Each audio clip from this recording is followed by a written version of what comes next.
Hello friends, how are you. Welcome to Indira civil services with Anuj Patel. हम लोग UPSC, CSC, UPPCS, अन्य state PCS और साथ ही अगर आप वनडे एग्ज़ाम दे रहे हैं तो उन वनडे एग्ज़ाम की श्रृंखलाओं को भी ध्यान में रखते हुए हम लोगों ने एक एनसीईआरटी की जो श्रृंखला पहली यूनिट के तहत शुरू की थी पॉलिटी, तो इसमें हम लोग क्लास 10 पे चर्चा कर रहे हैं टॉपिक्स पे। तो इसी पे हम लोग आगे बढ़ते हैं और देखते हैं कि इसमें क्या क्या पढ़ना है हम लोगों को।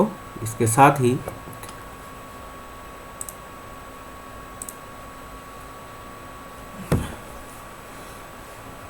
आप देखेंगे कि अगर आप यूपीएससी, सीएससी की तैयारी कर रहे हैं, यूपीएससी, सीएससी, यूपीपीसीएस, तो जीएस का जो मेंस का पेपर है, तो आप देखेंगे मेंस के पेपर 2 में आप 6 से 12 एनसीईआरटी पढ़ते हैं तो आपको नियर अबाउट सिलेबस कवर दिखाई पड़ेगा, अपडेट और कुछ टेक्स्ट बुकों के साथ पढ़ने के साथ। इसके साथ ही आप देखेंगे कि अगर आप वनडे एग्ज़ाम दे रहे हैं, अगर अदर पीसीएस दे रहे हैं तो आपको इसमें से क्वेश्चन मिलेंगे। साथ ही आप ये देख सकते हैं कि अगर आप यूपीएससी, सीएससी प्रीलिम्स दे रहे हैं, यूपीपीसीएस प्री दे रहे हैं और अन्य स्टेट पीसीएस दे रहे हैं, तब भी आपको एनसीईआरटी पढ़ना ज़रूरी है, क्योंकि आपके कुछ कोर कॉन्सेप्ट आपके क्लियर या आपके जो क्वेश्चन यहाँ से पूछे जाते हैं उन्हें देख सकते हैं।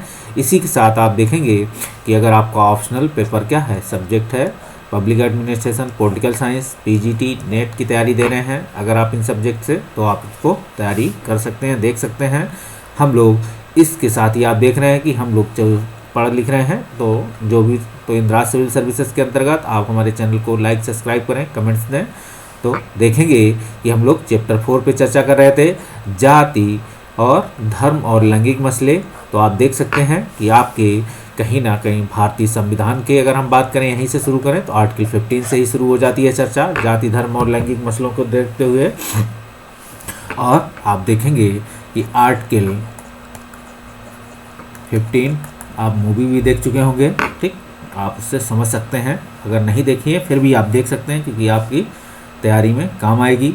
अगर आप देख सकते हैं इसे तो देखेंगे पार्ट 1 में तो हम लोग यूनिट 2 की चर्चा कर रहे हैं, जाति, धर्म और लैंगिक मसलों को देखेंगे। यूनिट 2 में इस बुक की क्लास 10 की ये भारत के उद्देश्य का है, आप इसे देख सकते हैं, पढ़ सकते हैं। भारत के संविधान का क्या है, क्रक्स है, कुंजी है।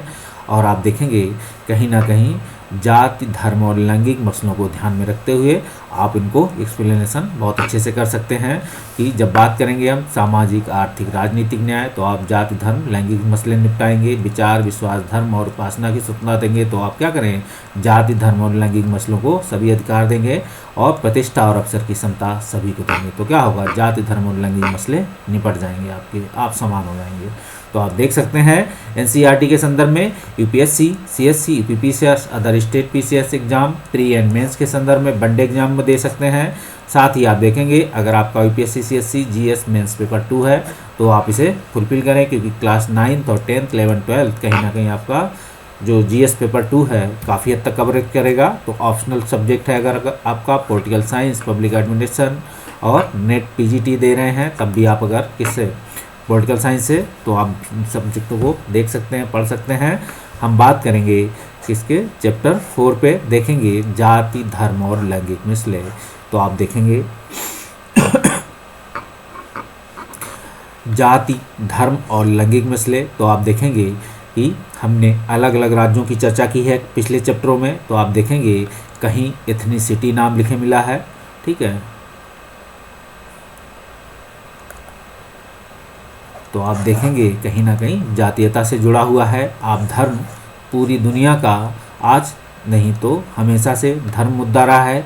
लैंगिक मसलों को लेकर हमेशा से आप देख सकते हैं कि लैंगिक मसले से भारत में ही नहीं पूरी दुनिया में इस मुद्दे को लेकर जो है चर्चा बनी हुई है और कई देशों ने इस पर काम भी किया है। जिन देशों को आपको देख सकते हैं कि जिन देशों में लोकतांत्रिक विकास की प्रक्रिया अच्छी दिखाई दे पड़ेगी, वहाँ लैंगिक मसले काफ़ी हद तक सरल और सुलझ गए हैं। आप देख सकते हैं विश्व के, भारत के साथ साथ आप भारत के संविधान की तुलना अगर लैंगिक मसले से करें तो अमेरिका के संविधान से कर सकते हैं, वेस्टर्न कंट्री ब्रिटेन से कर सकते हैं, फ्रांस से कर सकते हैं, आपको समझ में आ जाएगा।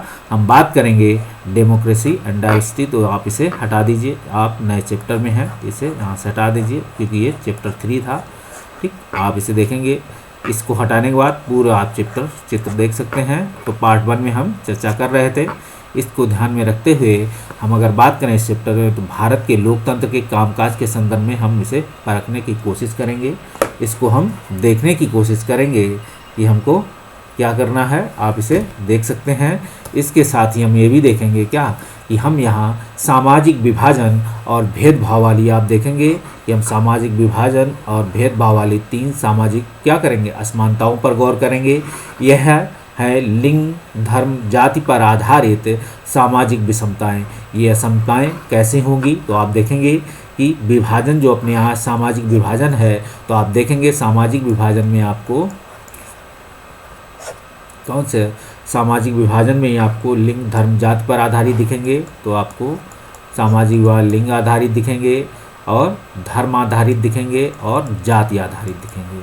ठीक, आप देख सकते हैं सामाजिक विभाजन के संदर्भ में सामाजिक विषमताएं हैं, इन्हें हम सामाजिक विषमताएं नाम देंगे। तो ये कहीं ना कहीं आपको क्या दिखेगी, विषमताओं के रूप में भारत में दिखाएंगी। और यही विषमताओं को लेकर भारत सरकार क्या करती है, वेलफेयर स्टेट के रूप में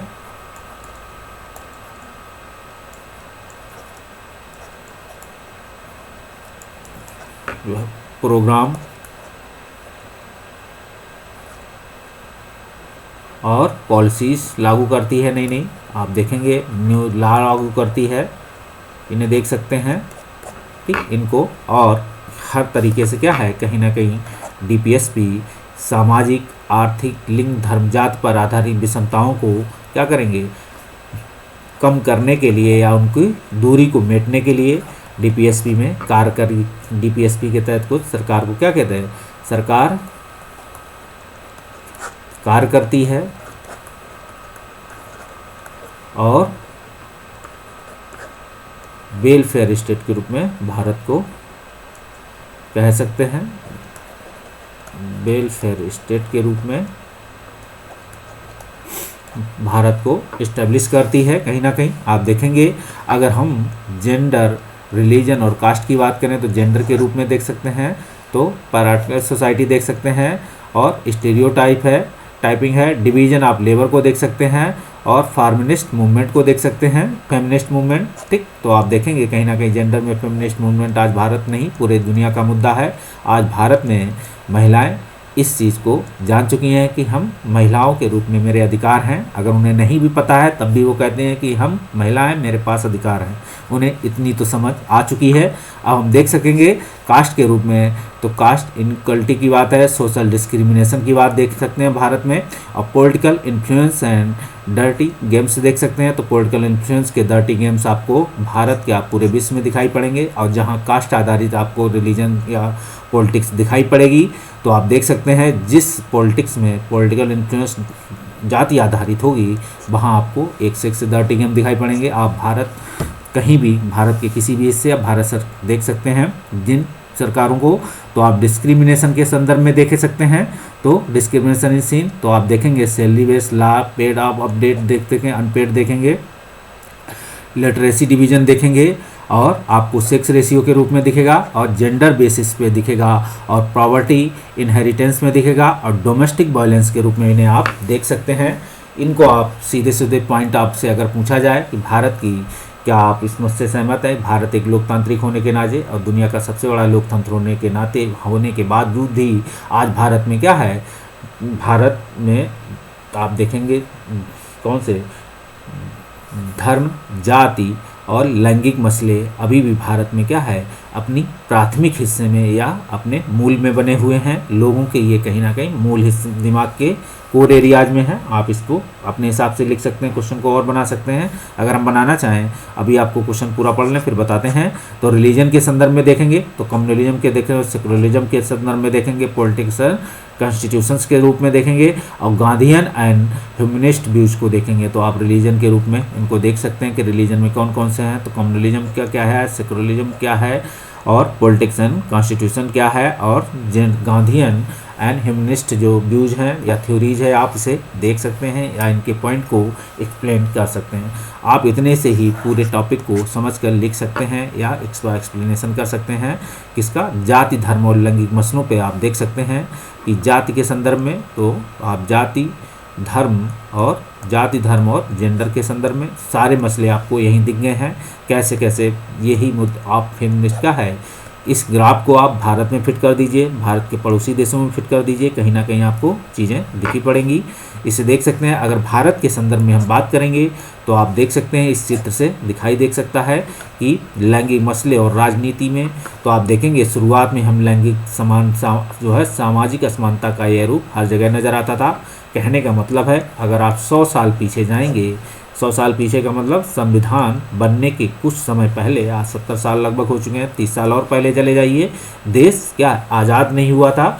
तो हम देखेंगे इस संदर्भ में हिस्सा क्या शुरुआत में हम लैंगिक असमानता का यह रूप हर जगह नज़र आता था। आप अपने घर में देख सकते हैं, ठीक है, अपने लोगों के बीच में अगर आप ध्यान से देखेंगे तो नज़र आने लगेगा। लेकिन राजनीति के अध्ययन में आप देखेंगे शायद इस बात की पहचान की जाती हो। तो आप इसे देख सकते हैं कि श्रम और लैंगिक विभाजन का काम ये कैसे है। तो श्रम का लैंगिक विभाजन होगा कि काम का बंटवारे का एक वह तरीका जिसमें घर के अंदर काम का परिवार की औरतें करती हैं और अपनी देख रेख में घरेलू नौकर और नौकरानियों से कराती हैं। तो ये क्या है, ये मानव द्वारा एक लैंगिक विभाजन किया गया है, ना कि इनका कोई ऐसा लैंगिक विभाजन इनके साथ बन के आया था। तो देख सकते हैं कि ऐसा कामकाज का तरीका कर दिया कि औरतें घर में रहेंगी, तो उनको ये काम दिया गया। और भारत ही नहीं, विश्व के अन्य हिस्सों में ऐसा देख सकते हैं। लेकिन आज जब देखते हैं कि कहीं ना कहीं भारतीय संविधान में स्त्री पुरुष की समानता की बात कर दी गई है, सभी को हर जगह क्या है, काम करने का अधिकार, नौकरी करने का, लोकतंत्र में भागीदारी का अधिकार। तो धीरे धीरे सारी चीज़ें सुप्रीम कोर्ट ने धीरे धीरे समय आने के साथ साथ आप देख सकते हैं उनको राइट मिलते जा रहे हैं। जैसे जैसे वो अपनी मांग करेंगी वैसे वैसे उनको राइट वो मिलेंगे। जब आपके कोई राइट हैं, जब तक आप मांग नहीं करेंगे तब तक आपका कोई राइट शायद नहीं बनना मिल सकता। तो आप देखेंगे भारतीय संविधान में भी आपको भारत के संविधान के समय ही राइट मिले हुए थे बनने के समय, लेकिन जैसे जैसे आपने अधिकारों की मांग की वैसे वैसे क्या हुआ, हर अधिकार की मांग करने के लिए एक संघर्ष होता है। संघर्ष की बात बताई थी आपको, कॉन्फ्लिक्ट थ्योरी हमने अभी पिछले चैप्टर में कि थीसिस होगा तो एंटीथीसिस होगा ही होगा। सरकार आपको वो राइट देने से मना करेगी, लेकिन आप जब देखेंगे कि कहीं ना कहीं संघर्ष का रूप बड़ा होगा तो सरकार आपके सामने झुक जाती है। तो आप देख सकते हैं इस संदर्भ में कि लैंगिक असमानता के संदर्भ में स्वाभाविक कहें या ना कहें, आप देखेंगे लैंगिक असमानता को स्वाभाविक या कहें कि प्राकृतिक अपरिवर्तनीय मान लिया जाता है। तो ऐसा देख सकते हैं कि जो लैंगिक असमानता है वह आदमी के मन में, जैसे क्या है लैंगिक असमानता की स्त्री पुरुष के रूप में आप देख सकते हैं, ये स्त्री है ये पुरुष है, तो पुरुष के मन में ये डाल दिया जाता है कि ये स्त्री है, और स्त्री के मन में डाल दिया जाता है क्या है कि हम घर की चादर, उसके अंदर एक ऐसी चीज़ें शुरुआत से आप देखेंगे क्या है, जैसे ही वो एक कह सकते हैं कि संस्कार के रूप में प्रक्रिया शुरू होती है और ये अपरिवर्तनीय रूप से ऐसे मान लिया जाता है। बच्चा जैसे जैसे बड़ा होता है वो भी वही चीज़ें देखते देखते तो वो भी इन चीज़ों को देखने की प्रक्रिया में आ जाता है। आप देखेंगे बड़ा होगा तो वो भी वही काम करेगा जैसे पितृ समाज में उनके पिता या उनके भाई करते आए हैं। लेकिन आप देख सकते हैं कि लैंगिक असमानता का आधार स्त्री और पुरुष की जैविक बनावट नहीं बल्कि दोनों के बीच में प्रचलित रूढ़ छवियां और तयशुदा भूमिकाएं, हमने आपको इसका एक्सप्लेनेशन दे दिया है कि आप देखेंगे। लेकिन वास्तविकता में अगर आप देखेंगे कि ये जो असमानता है लैंगिक असमानता आप देखेंगे, ठीक है, जेंडर इक्वालिटी की बात करें, इक्वालिटी, तो आप देखेंगे स्त्री और पुरुष जैविक बनावट नहीं है। तो आप इसे देखेंगे कोई ये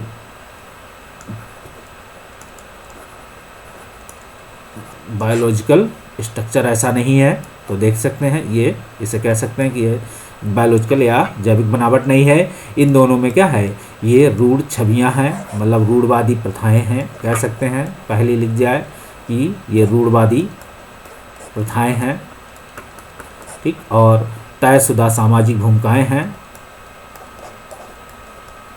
तयशुदा सामाजिक भूमिकाएं हैं। और ये भूमिकाएं आज हम कहें अगर भारत में किसने तय की, तो जो भारत का जिसे कहते हैं कि जो सबसे सामान्य वर्ग कह सकते हैं या सबसे लोग जिसे कहते हैं विकास की धारा की मुख्य धारा के लोगों ने ये तय किया है। और वही कह सकते हैं कि तो आप देखेंगे कि अगर इन रूढ़ियों को तय करने वाला है भारत में कोई, मैं मतलब जो वर्ण व्यवस्था की बात करेंगे, तो आप देखेंगे कहीं ना कहीं, लेकिन ये बहुत पहले से, मतलब सदियों से, हजारों साल पहले से चली आ रही थी, आप देखेंगे। और ये व्यवस्था वैदिक, मतलब उत्तर वैदिक काल से शुरू होती है, आप वहाँ से इसको देख सकते हैं। वैदिक काल से इसे नहीं, उत्तर वैदिक काल से इसको देखेंगे तो आप देखेंगे जेंडर एंड पॉलिटिक्स के संदर्भ में, this form of hierarchical social division seen everywhere but is the reality recognised in the study of the politics. तो आप से देख सकते हैं कि जो हायरार्किकल सोशल डिवीजन है एवरीवेयर, मतलब हर जगह आपको दिखाई पड़ेगा। आप इस चित्र को भी देख सकते हैं और इसके साथ अगर समझने चाहें, लेकिन दोनों चीज़ें अलग अलग हैं, बता सकते हैं ये अलग है ये अलग है। तो आप देख सकते हैं gender division tend to the understood the natural and देखेंगे अनचेंजेबल है और नो वेस्ट ऑफ बायोलॉजी, ठीक, but on social expectation of stereotype. तो आप देखेंगे जैसा हमने बताया है कि ये कोई बायोलॉजी वाला बेस्ड ऐसा नहीं है, बेस्ड है, ये सिर्फ एक स्टीरियोटाइप है या रूढ़िवादी प्रथाओं से आधारित तय है, जिसे उत्तर वैदिक काल में लोगों ने तय किया था। आप धीरे धीरे फिर उस पर क्या है, नए नए नियम कानून बनते गए। शुरुआत उत्तर वैदिक काल से होती है। तो आप देख सकते हैं कि कैसे कैसे काम शुरू हुआ। अगर हिस्ट्री में जाएंगे, अब हम बात करेंगे राजनीति विज्ञान की। इस किताब में आप घरेलू कामकाज की चर्चा क्यों कर रहे हैं, आप राजनीति ये क्या है, राजनीति है, आप इसे देख सकते हैं, ठीक। दोनों चित्रों को आप आसानी से देख सकते हैं राजनीति विज्ञान के रूप में। आगे हम बात करें, क्यों नहीं, अगर राजनीति का मतलब सत्ता है तो परिवार में पुरुष की प्रधानता का ही जो है राजनीतिक माना जाएगा।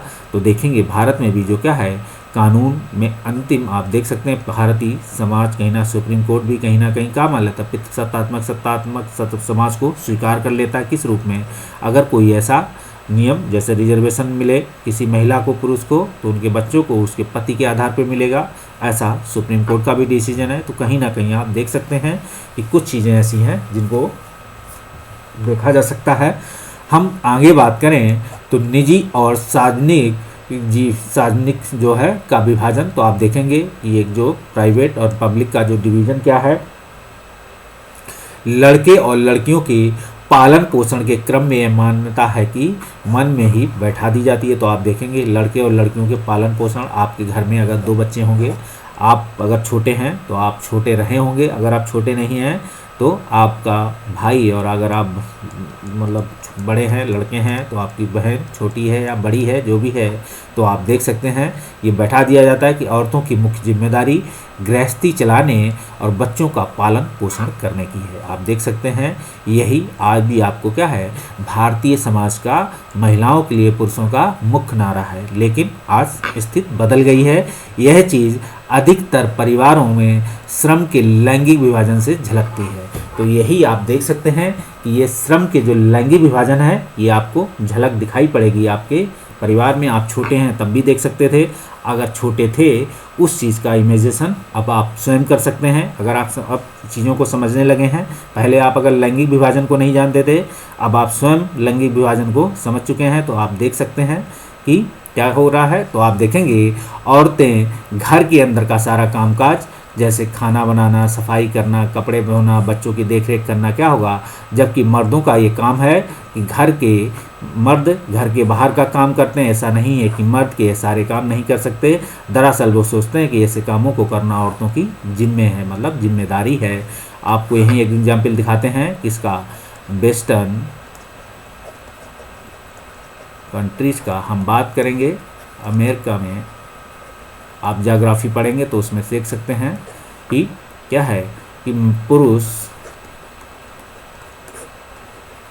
घरों में काम करते हैं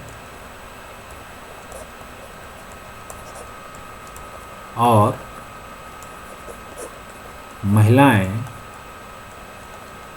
क्या हैं, नौकरी या बिजनेस कह सकते हैं, या कोई पेशा जिसे कह सकते हैं,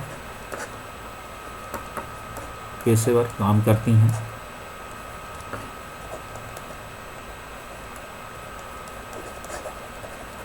इस संदर्भ में आप देखेंगे कि जो है वहाँ का जो लोकतंत्र विकास है या वहाँ का जो सामाजिक विकास है वो काफ़ी हद तक अच्छा हुआ। और ऐसा क्यों हुआ? क्योंकि जब क्या होता है, द्वितीय विश्व युद्ध की वह समय होता है, द्वितीय विश्व युद्ध में पुरुष जब लड़ाई हुई तो उसमें क्या हुआ, पुरुषों को लगभग युद्ध पे जाना पड़ा और इस युद्ध के समय जो है नौकरियों पर महिलाओं को रखा गया और महिलाओं ने क्या है, पुरुषों से ज़्यादा अच्छा करके काम दिखाया उस समय। ऐसा क्योंकि हुआ ये था कि अब महिलाओं को क्या था, पुरुषों के काम दे दिए गए, पुरुष लड़ाई पे भेज दिए गए। तो आप देखेंगे कि महिलाओं ने वहाँ बहुत अच्छी तरीके से काम किए और कहीं ना कहीं फिर उनको अपने अधिकारों के बारे में जागरूकता आ गई और धीरे धीरे फिर उन्होंने अपने अधिकारों की मांग करने के लिए संघर्ष किया। हालांकि वो अधिकार उन्हें तुरंत नहीं मिले, आप देख सकते हैं धीरे धीरे उन्हें अधिकार मिले, वहाँ भी उन्हें संघर्ष करना पड़ा, लेकिन उनका लोकतंत्र की विकास काफ़ी लंबा है भारत के मुकाबले। तो आप उसे समझ सकते हैं कि कैसे रहा होगा। आगे हम बात करें कि शहरों में भी आप देखते हैं कि कोई गरीब स्त्री किसी मध्यम वर्गीय परिवार में क्या करेगी, या तो नौकरानी का काम कर रही है या मध्यम वर्गीय स्त्री काम करने के लिए दफ्तर जा रही है। तो आप देखेंगे सच्चाई है कि अधिकतर महिलाएं अपने घरेलू काम के अतिरिक्त अपनी जिम्मेदारी या आमदनी का कुछ ना कुछ काम करती हैं। तो भारत में आपको देखेंगे कि जो महिलाएं जो है बाहर दफ्तर में काम करती हैं या ऑफिस जाती हैं, इसके बाद भी अपने घरों का काम करती हैं, घर के काम की कोई उन्हें सैलरी नहीं मिलती है या कोई घर का काम उनको वो घर का काम नहीं माना जाता है कि ये कोई काम है। ऐसा उनको नहीं माना जाता कि जो महिलाएं घरों में काम करती हैं वो उनका काम ही है, वो उनका मतलब ऐसा कोई काम नहीं है जिसके लिए उन्हें समय लगता हो या सैलरी दी जाए। ऐसी भारतीय समाज की कुछ मान्यता है, लेकिन अब हालांकि बदलाव आ रहा है। आगे देखेंगे उनके काम को ज़्यादा मूल्यवान नहीं माना जाता है, उन्हें दिन रात काम करके भी श्रेय नहीं मिलता। तो आप देखेंगे क्या होगा, ऑफिस जाएंगे से पहले पूरा घर का काम करेंगे, ऑफिस आने के बाद घर का काम करेंगे, लेकिन उस घर का काम के आप जो ऑफिस में काम करने का मेहनताना मिलता है वो घर के काम करने का उन्हें मेहनताना नहीं मिलता है। तो आप देख सकते हैं इस संदर्भ में श्रम के इस विभाजन को, इस तरह के विभाजन का नतीजा यह हुआ कि औरतों या तो औरत तो घर की चार दीवारी के अंदर सिमट के रह गई है या बाहर का सार्वजनिक जीवन पुरुषों के कब्जे में आ गया। और ये बनाई हुई एक क्या है, हम इसे कहते हैं कि जैसे भारत में जो लैंगिक विभाजन है वो, क्या आप इस मत से सहमत हैं कि प्राचीन जो भारतीय सामाजिक व्यवस्था है तो उसमें जो एक सामाजिक जीवन है उसमें पुरुषों की एक साजिश के तहत औरत को क्या है एक पर्दे के अंदर कर दिया जाता है। आप सामाजिक जीवन के संदर्भ में इसमें चर्चा कीजिए, आप समझ सकते हैं। आगे करें, मनुष्य जात की आबादी में औरतों का हिस्सा आधा है। ठीक है, जब देखेंगे जिस समाज में औरतों का हिस्सा कम है वहाँ कहा जाता है क्या, ये लोग मतलब ऐसा ध्यान नहीं देते हैं महिलाओं का, या वहाँ पे जो है सेक्स रेशियो खतरे पे है। तो आप देख सकते हैं कि सार्वजनिक जीवन में खासकर राजनीति में उनकी भूमिका नगण्य ही है। तो आप इसे देखेंगे, यह बात अधिकतर समाजों में लागू है और लागू होती है। पहले सिर्फ पुरुषों को ही सार्वजनिक मामलों में भागीदारी करने, वोट देने, सार्वजनिक पदों के लिए चुनाव लड़ने और की अनुमति थी। तो आप देखेंगे कौन कौन सी भाग पुरुषों को कहाँ थी, सिर्फ सार्वजनिक मामलों में भागीदारी, मतलब राजनीति में भागीदारी का मतलब है जब देश के संविधान निर्माण हो रहा था तब उसमें कितनी महिलाएं से, आपसे पीटी का क्वेश्चन है पूछा जाता है। ठीक है, यूपी वाले ऐसा क्वेश्चन पूछते हैं कि संविधान निर्माण में या संवैधानिक निर्माण की व्यवस्था में कितनी महिलाओं ने हिस्सेदारी की थी। तो आप उसे देख सकते हैं। धीरे धीरे जो है राजनीति में लैंगिक मुद्दे उभर कर सामने आए। आप ये भी देखेंगे दुनिया के अलग अलग हिस्सों में औरतों ने अपने संगठन बनाए। तो आप देखेंगे और अधिकतर जो है हासिल करने के लिए क्या होगा, बराबरी हासिल करने के लिए आंदोलन किए। तो जितने फेमिनिस्ट में भी कई तरीके हैं, लिबरल फेमिनिस्ट हैं और आप देखेंगे एक उग्र फेमिनिस्ट हैं। तो जो उग्र फेमिनिस्ट होंगे वो क्या करेंगे, वो हर काम में क्या करेंगे, आप समझ सकते हैं कि उग्र हैं तो वो फेमिनिस्टवादी हैं। तो जैसे वो महिलाओं के लिए तो लड़ेंगी ही, लेकिन हर जगह वो एक पुरुष अगर गंदा है तो सभी पुरुषों को गंदा मान के उनके साथ उसी तरीके से ट्रीट करने की उनकी आदत या उनके आंदोलन का मुख्य हिस्सा हो जाता है, कह सकते हैं। लेकिन अब उनके भी आंदोलन में ऐसा बदलाव आया हुआ है।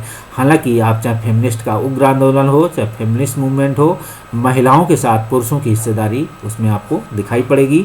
हम बात करेंगे विभिन्न देशों में महिलाओं को वोट का अधिकार प्रदान करने के लिए आंदोलन जो हुए हैं, इन आंदोलनों में आप देखेंगे महिलाओं के राजनीतिक और वैधानिक दर्जों को ऊंचा उठाने के लिए शिक्षा तथा रोजगार के अवसर, तो आप देखेंगे अगर हम बात करें तो आंदोलन के लिए कौन कौन से होंगे, शिक्षा और रोजगार के अवसर की मांग की जो है मूलगामी बदलाव, मतलब उनके जो आमूलचूल बदलाव होंगे।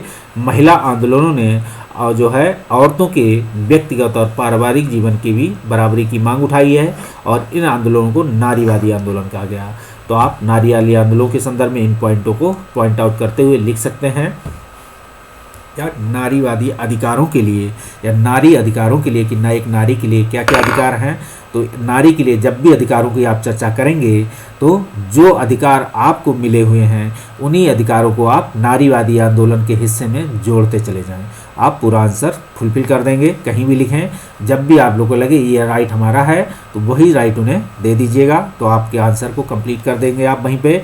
लैंगिक विभाजन की राजनीतिक अभ्यक्ति और इस सवाल पर राजनीतिक गोलबंदी ने सार्वजनिक जीवन में औरतों की क्या किया है, भूमिका को बढ़ाने में मदद की है। आप देखेंगे इसी भूमिका में क्या होगा कि इसी लैंगिक विभाजन की राजनीति की अभ्यक्ति उन्हें मिली कि लैंगिक विभाजन में महिलाओं को लगा कि हमारी आवाज़ को दबाया जा रहा, तो उन्होंने अपनी अभ्यक्ति की और अभ्यक्ति के साथ राजनीतिक गोलबंदी, मतलब महिलाओं के मोर्चे, नए नए संगठन, नारीवादी आंदोलन, सार्वजनिक जीवन में औरतों ने क्या किया, औरतों की भूमिका बढ़ाने में इन्होंने मदद की है कहीं ना कहीं नारीवादी आंदोलनों ने। और अपने अधिकारों की मांग के साथ आज क्या है, हर जगह भारत सरकार हो चाहे विश्व की सरकारें हों, महिलाओं को लगभग हर जगह मिल रही है, चाहे वो पार्टी राजनीति हो, चाहे वो सर्विस हो, चाहे वो प्राइवेट सेक्टर हो, हर जगह वो अपना काम अच्छे से कर रही हैं। तो हम देखेंगे अपने अधिकारों के साथ हम वैज्ञानिक, डॉक्टर, इंजीनियर, प्रबंधक कॉलेज और विश्वविद्यालय शिक्षक जैसे पेशे में बहुत सी औरतों को पाते हैं कि पहले इन कामों को महिलाओं के लायक नहीं माना जाता था।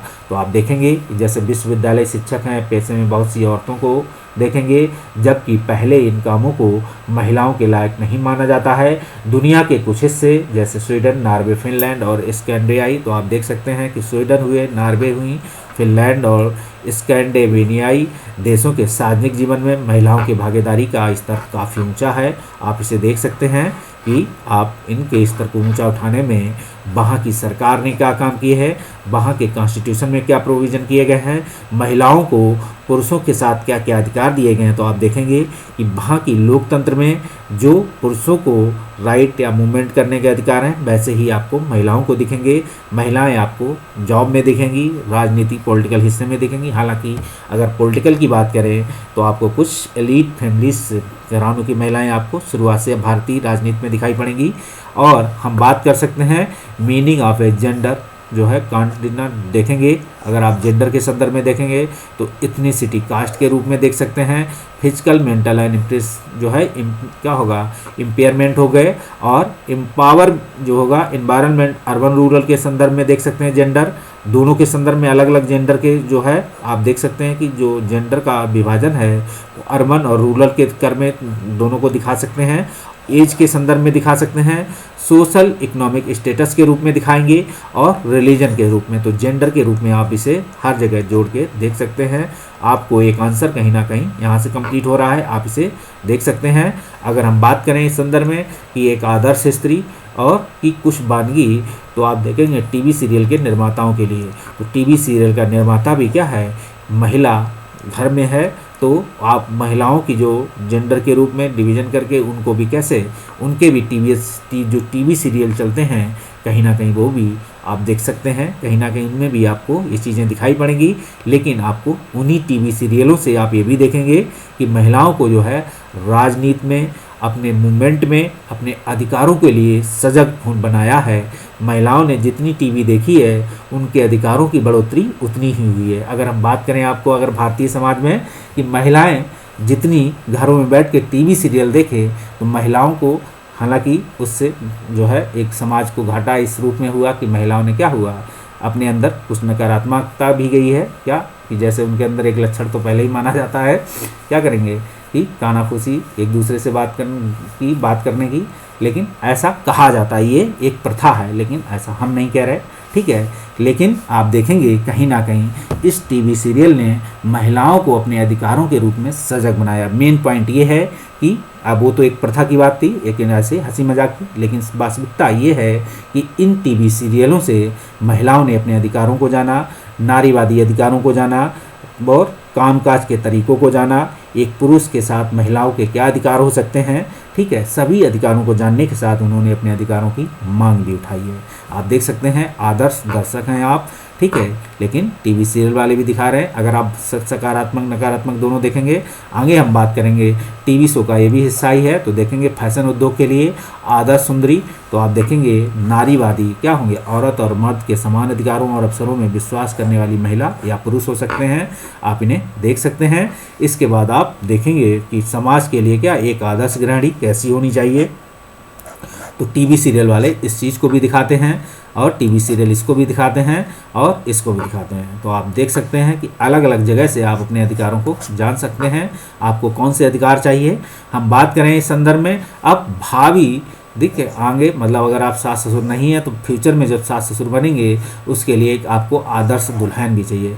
अभी आप आदर्श दुल्हन भले ना हो, लेकिन आपको ये अपने बच्चे के लिए, अपने बेटे के लिए इन फ्यूचर एक आदर्श दुल्हन ज़रूर चाहिए कि जो आपने हो सकता अपने सास ससुर की सेवा ज़रूर ना की हो, लेकिन आप अपनी दुल्हन से चाहेंगे, अपनी बहू से, कि हमारी दुल्हन हमारी सेवा करे। भारतीय समाज की ये मुख्य विशेषता है, ठीक, याद रखिएगा व्यवहारिक रूप से।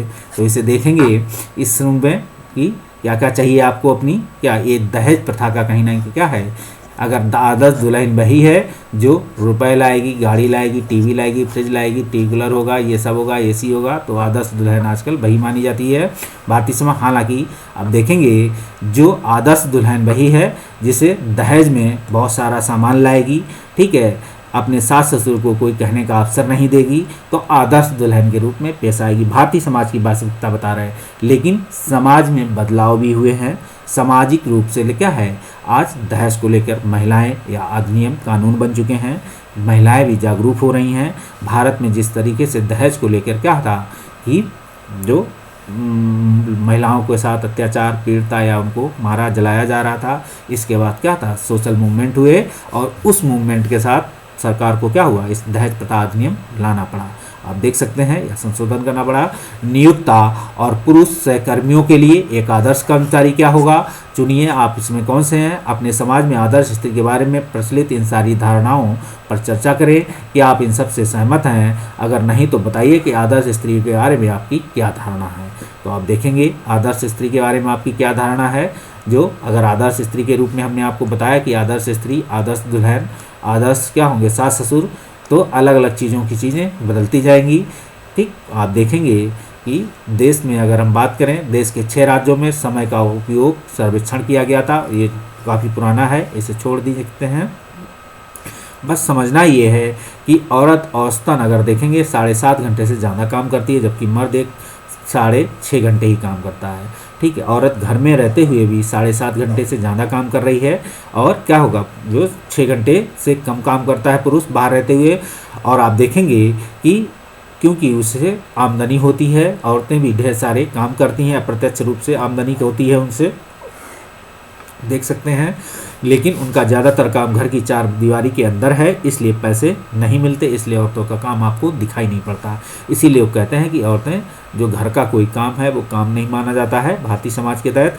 आप देखेंगे अपने परिवार में भी समय का उपयोग करने का सर्वेक्षण कर सकते हैं। अगर आप समझना चाहें कि आपकी अगर माता पिता हैं, अगर आपकी बीवी है, अगर आपकी बहन है, आपकी जो भी हैं, तो आप देख सकते हैं कि वो घर में कितनी देर काम करती हैं। आप सर्वेक्षण करें, अपने परिवार के सभी वयस्क पुरुषों और महिलाओं के काम पर 1 हफ्ते का गौर करें और चार्ट बनाएं, ठीक है। दर्ज करते रहें कुछ काम, आमदनी कितना समय देता है, आदमी कितना समय देता है, आमदनी वाले काम आप देखेंगे घरेलू काम में कितना अंतर है, आमदनी काम, घरेलू काम।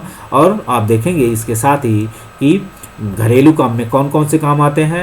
आप देखेंगे पढ़ना, मनोरंजन, गपशप, शारीरिक काम, सोना, आप ये सारे कामों को रख सकते हैं। ज़रूरी लगे तो नई श्रेणी भी बना सकते हैं। इनमें हर काम में जो समय लगता है उसमें हर हफ्ते जो है जोड़ लें, फिर उसे क्या होगा 7 से लगभग प्रत्येक समय क्या होगा औसतन समय निकालें। आपके परिवार में महिलाएं ज़्यादा काम करती हैं तो आपको लगेगा, आप देख सकते हैं कि पुरुष औरतन 6 घंटे, महिला को आप देखेंगे जो है दैनिक घंटे और मिनट के संदर्भ में, तो आप देखेंगे आमदनी वाले काम में इतना है, और घर के तो अलग अलग महिला को आमदनी काम में इतना घंटे मिनट के घर के काम में आप देख सकते हैं, घर के काम में पुरुष और महिला का रेशियो। और गप्पाबाजी में आप देखेंगे तो गप्पाबाजी में भी पुरुषों को रेशियो गप्पाबाजी ज़्यादा दिखाई गई है। क्या गप्पबाजी मतलब एक दूसरे से बात करने के संदर्भ में, तो उनका रेशियो क्या है, महिलाओं से ज़्यादा दिखाई दे रहा है। बिना काम के फुर्सत देख सकते हैं तो महिला और पुरुष, तो बिना काम की फुर्सत में आप देखेंगे सोना, शरीर साफ सफाई बगैर आप इसे देख सकते हैं। अब हमारे देश की आज़ादी देखेंगे इस संदर्भ में कि हमारे देश की आज़ादी के बाद से देश में महिलाओं की स्थिति में कुछ सुधार हुआ। मतलब भारतीय संविधान में ही महिलाओं के लिए पुरुषों के साथ समान प्रोविज़न किए गए थे, उनके लिए नियम अधिनियम बने। अभी भी पुरुषों से वो काफ़ी पीछे हैं, क्योंकि क्या है, एक समय की धारा में जब कोई पीछे छूट जाता है तो उसको समय बराबर लाने में भी एक समय लगता है, क्योंकि एक समाज में हर किसी को संघर्ष करना पड़ता है। जिन देशों में आपको लोकतंत्र दिखाई पड़ेगा, अगर आप आंसर लिखना चाहें, कि वहाँ लोकतांत्रिक समाजों में जिन महिलाओं के अधिकारों की आज हम चर्चा करते हैं कि वो काफ़ी आगे हैं या वो समाज काफ़ी है, कभी उस समाज ने भी उन अधिकारों के लिए मांग की। तो आप देखेंगे वहाँ की लिटरेसी रेट भी अच्छा है। आप जैसे जैसे लिटरेसी रेट अच्छी होती जाएगी, आपके अंदर क्या होता है, अच्छी लोकतांत्रिक चीज़ों को, अपने देश की या राष्ट्रीय मुद्दों को लेकर जैसे जैसे आपके अंदर जागरूकता बढ़ती जाएगी, जैसे जैसे आपके अंदर क्या है, कास्ट रिलीजन को लेकर जैसे जैसे आप पीछे छूटते जाएंगे, वैसे वैसे आपके अंदर क्या होगा, इन और अपने अधिकारों के साथ दूसरों के अधिकारों को देना शुरू कर देंगे। आप इसे आंसर लिख सकते हैं। हमारा समाज भी अभी भी पितृ प्रधान है। औरतों के साथ साथ अभी भी कई तरह के भेदभाव होते हैं जिनका दमन होता है। तो आप देख सकते हैं कैसे होता है। अगर हम महिलाओं के सर्वेक्षण की बात करें, महिलाओं में साक्षरता दर की बात करेंगे, अभी भी 54% है, जबकि पुरुषों में आप देखेंगे ये अब आंकड़ा बदल चुका है। ये 2001 का है, याद रखिएगा। अब आंकड़ा 2011 के आ चुके हैं। अब आगे आने वाले समय में आपको 2021, क्योंकि 2021 शुरू हो चुका है, तो इन आंकड़ों पे ना जाएं। ठीक, आपको एक समझने के लिए है, ये बदल चुके हैं, चेंज हो चुके हैं। तो इसी प्रकार आप स्कूल के पास काम करने वाली लड़कियों की एक सीमित संख्या उच्च शिक्षा के कदम बढ़ा पाती हैं। तो आप देख सकते हैं कि हम जब स्कूली परीक्षाओं के परिणाम को गौर करते हैं तो देखते हैं कई जगह लड़कियों ने क्या बाजी मार ली। तो आप देखेंगे आजकल स्कूली शिक्षा हो, चाहे नौकरी पेशा हो, चाहे कॉम्पिटिटिव एग्जाम हो, महिलाओं ने हर जगह अपना परचम फहराया है और कई जगह पर उनका प्रदर्शन लड़कों से बेहतर नहीं तो कमतर भी नहीं। तो आप देखेंगे, लेकिन चाहे खेलकूद हो, लेकिन आगे की पढ़ाई के दरवाजे उनके लिए बंद हो जाते हैं, क्योंकि क्या है, महिलाएं, लड़की है, शादी करना है, माँ बाप की जिम्मेदारी है। उस जिम्मेदारी के तहत वो पढ़ाना उनकी जिम्मेदारी नहीं है कि आगे बढ़ने दें। उनकी एक जिम्मेदारी है कि है समाज में हमारी लड़की की अब शादी होनी है, तो वो पहली जिम्मेदारी के तहत वो उसकी पढ़ाई बंद करा देते हैं, क्योंकि माँ बाप अपने संसाधनों को लड़के लड़की दोनों पर बराबर खर्च करने की जगह लड़कों पर ज़्यादा खर्च करना पसंद करते हैं। ठीक, आप अपने घर में स्थिति देख सकते हैं। इस स्थिति के चलते अब भी ऊंची तनख्वाह वाले ऊंचे पदों पर पहुंचने वाली महिलाओं की संख्या बहुत ही कम है। भारत में औसतन एक स्त्री एक पुरुष जो है मजदूरी दी जाएगी। तो ऐसा आपको देखेंगे, भारत में औसतन एक स्त्री और एक पुरुष मजदूरी आप देखेंगे कि क्या होगा, उन्हें एक पुरुष को जो मजदूरी दी जाएगी उसके संदर्भ में देख सकते हैं। लेकिन भारतीय संविधान में आप देखेंगे आर्टिकल 39 में समान वेतन की बात की गई है और 15 में भी कहीं ना कहीं आप देखेंगे क्या है, स्त्री पुरुषों के साथ कोई भेदभाव नहीं होगा। स्त्री के साथ या बच्चों के साथ उनको भी विशेष ऑफर दी, मतलब विशेष जो है राइट मिले हुए हैं। हम बात करेंगे आपसे पहली, और अपनी मम्मी से कह रही है कि मैं काम नहीं करती, मैं तो हाउसवाइफ हूँ, पर मैं देखती हूँ कि लगातार काम करती रहती हैं। वह जो काम करती हैं उसे काम नहीं कहते हैं, फिर भी किसे काम कहते हैं, जो अभी हमने आपको बताया। आप देख सकते हैं काम के हर क्षेत्र में, यानी खेल कूद की दुनिया से लेकर सिनेमा और संसार के और कारखानों से लेकर खेत खलियान की महिलाओं को पुरुषों की तुलना में कम मजदूरी मिलती है। आप देख सकते हैं इस संदर्भ में कि ये आप जब लिखेंगे सामाजिक असमानता के संदर्भ में, लैंगिक विभाजन के संदर्भ में आंसर, तो इन पॉइंट को आपको पॉइंट आउट कर सकते हैं। दोनों ही क्या होगा, भले ही दोनों ने समान काम किया हो। अब हम आगे बात करें, लड़के जो है भारत के अनेक हिस्सों में आप देखेंगे माँ बाप की सिर्फ लड़के की चाह होती है, तो भारत में आप देखेंगे जो भ्रूण हत्या होती है लड़के की चाह में ही होती है, और लड़की को क्या एक अभिशाप के रूप में देखा जाता है। तो लड़की को जन्म लेने से पहले खत्म कर देने के तरीके इस मानसिकता से पनपते हैं। तो आप देखेंगे कहीं ना कहीं ये पहले प्रथा थी, लेकिन अब भ्रूण हत्या को कानूनी रूप से अपराध घोषित कर दिया गया है, तब से इसको क्या है, इस पर कंट्रोल किया गया है। लेकिन अभी भी आप देखेंगे चोरी छिपे कई ऐसे केस देखने को मिल सकते हैं। ऐसी पहले था। तो महिलाओं के उत्पीड़न, शोषण और उन पर होने वाली हिंसा की खबरें हमें रोज़ मिल सकती हैं, पढ़ने को मिलती हैं। शहरी इलाके तो महिलाओं के लिए खास तौर पर असुरक्षित हैं, वे अपने घरों में भी सुरक्षित नहीं हैं, क्योंकि वहाँ भी मारपीट और अनेक जगह घरेलू हिंसा झेलनी पड़ती है। तो आप इसे देख सकते हैं। और इस संदर्भ में आप भारत की क्या 50 million women missing in south Asia एक चैप्टर आया हुआ था, आप इसे देख सकते हैं मिसिंग के संदर्भ में। तो आप डिफरेंट फ्रॉम ऑफ वायलेंस और डिस्क्रिमिनेशन, अलग अलग आधारों पर जो है ये मिसिंग हुई हैं, तो इन्हें देख सकते हैं। भारत में महिलाओं का प्रतिनिधित्व तो आप इसे पॉइंट आउट के रूप में लिख सकते हैं कि साउथ एशिया, अगर भारत के साथ भारत पूरे विश्व की बात करें तो साउथ एशिया में लगभग 50 मिलियन महिलाएं मिसिंग या गायब की गई हैं, या मतलब जिसे तो कहीं ना कहीं अलग अलग डिस्क्रिमिनेशन, अलग अलग सामाजिक असमानता या लैंगिक अलग अलग विभाजन या लैंगिक असमानता के आधार पर कई केस होंगे। तो भारत में महिलाओं का प्रतिनिधित्व बहुत कम है। क्या आपके कुछ कारण बता सकते हो? क्या आप मानते हैं कि अमेरिका, यूरोप में महिलाओं का प्रतिनिधित्व इस स्तर तक पहुंच गया है कि उनको संतोषजनक कहा जा सके? अभी देखेंगे महिलाओं के प्रतिनिधित्व के मामले में देखेंगे जो दुनिया का सबसे पिछड़ा हुआ कॉन्टिनेंटल माना जाता है अफ्रीका महाद्वीप के कुछ हिस्सों में, तो वहाँ पे क्या है, कुछ जो है देशों में विश्व के अन्य देशों से महिलाओं का जो प्रतिशत है भारत से ज़्यादा है, या विश्व के कई देशों से महिलाओं का, लेकिन वहाँ क्या है विकास कम है। ऐसा एक एक्सेप्शनल केस है। लेकिन अमेरिका और यूरोप में देखेंगे महिलाओं का जो प्रतिनिधित्व स्तर है या रिप्रेजेंटेटिव जो लेवल है वो अन्य देशों से काफ़ी अच्छा है, संतोषजनक है, क्योंकि सिर्फ राजनीति ही नहीं, बाकी अन्य लेवल पर, अन्य स्तरों पर भी जब महिलाएं रिप्रेजेंटेट करेंगी तभी क्या होगा, सामाजिक स्तर पर समानता आएगी। इसे देख सकते हैं इस संदर्भ में। आगे आप इसे देखेंगे कि क्या आप इस मानचित्र को भी देख सकते हैं, पितृ शब्दात्मक सभा, आप इन्हें देखेंगे कि अलग अलग रंगों में दिखा। पितृ का शाब्दिक अर्थ है पिता का शासन, मतलब इस पद का प्रयोग महिलाओं की तुलना में पुरुषों से ज़्यादा महत्व, ज़्यादा शक्ति देने वाली व्यवस्था के लिए किया जाता है। आप इसे देख सकते हैं। इसके साथ ही ये चाइल्ड सेक्स रेशियो आप देख सकते हैं 2011 के संदर्भ में कि किन राज्यों में कैसा चाइल्ड सेक्स रेशियो था। आप इसे आज भी देख सकते हैं कि अभी भी स्थिति संतोषजनक नहीं है कई राज्यों में या कई जिलों में। जो भारत के ज़िले हैं, जिलेवार आप चर्चा देख सकते हैं। इसके साथ ही इस वीडियो को हम यहीं रोकते हैं, अगले वीडियो में मिलेंगे, तब तक के लिए बाय बाय।